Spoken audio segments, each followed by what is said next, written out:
ভারতের বিহারে পানি শুকিয়ে ভেসে উঠল ১২০ বছরের প্রাচীন এক মসজিদ। ভারতের রাজ্য বিহারে জেগে উঠেছে পুরনো এক মসজিদ। এই নিয়ে হইচই পড়েছে রাজ্য জুড়ে।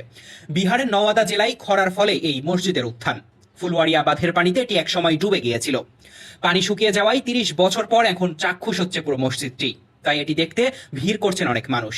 ৩ গম্বুজওয়ালা মসজিদটি যেন আল্লাহর একত্ববাদ ও সর্বশক্তিমান ক্ষমতার সাক্ষ্য দিচ্ছে। এই মসজিদকে ঐতিহাসিক মসজিদ বললে ভুল হবে না, কারণ যখন এটি ৩০ বছর আগে দৃশ্যমান ছিল তখনকার অনেকেই এখন আর বেঁচে নেই। তবে বৃদ্ধ যারা বেঁচে আছেন তারা জানাচ্ছেন এই মসজিদটির নাম ছিল নুরি মসজিদ। ভারতের এক গণমাধ্যমের প্রতিবেদনে বলা হয়েছে, হঠাৎ দৃশ্যমান মসজিদটি নিয়ে উৎসুক সবাই। অনেকেই মসজিদটির কাছে গিয়ে ছবি তুলছেন, ভেতরে প্রবেশ করছেন কেউ কেউ। এতকাল পরেও মসজিদটির কাঠামো অবিকৃত থাকায় আশ্চর্য হচ্ছেন তারা। পানির নিচে থাকা সত্ত্বেও নির্মাণের কোনো ক্ষয়ক্ষতি হয়নি।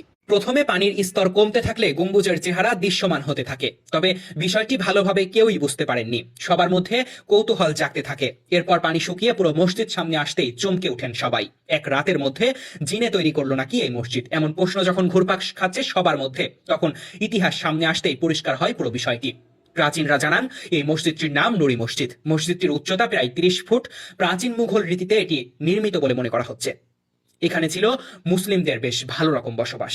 তারা নিয়মিত নামাজ আদায় করতেন সেখানে, কিন্তু বাঁধ নির্মাণের জন্য তাদেরকে এই জায়গা ছেড়ে চলে যেতে হয়।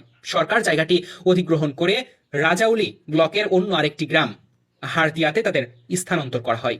তবে বাঁধ নির্মাণের সময় মসজিদটির কোনো ক্ষতি করা হয়নি। স্থানীয়দের ভয় একটাই, পানি যদি ফের বাড়ে তবে আবার মানব চক্ষুর অন্তরালে চলে যাবে ইতিহাসের এক জীবন্ত মসজিদ। দর্শক,